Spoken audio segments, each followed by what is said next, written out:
Nur Muborak bu ko'zguga nazar tashladi va unda misli yo'q bir jamolning aksini ko'rdi.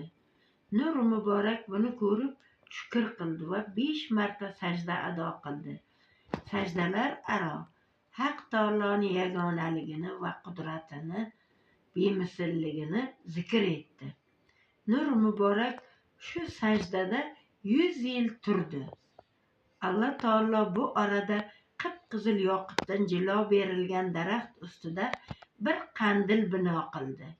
Nurdan zanjirlar qilib uni osdi va sajdadagi Nur Muborakni shu qandil ustiga o'tqazdi.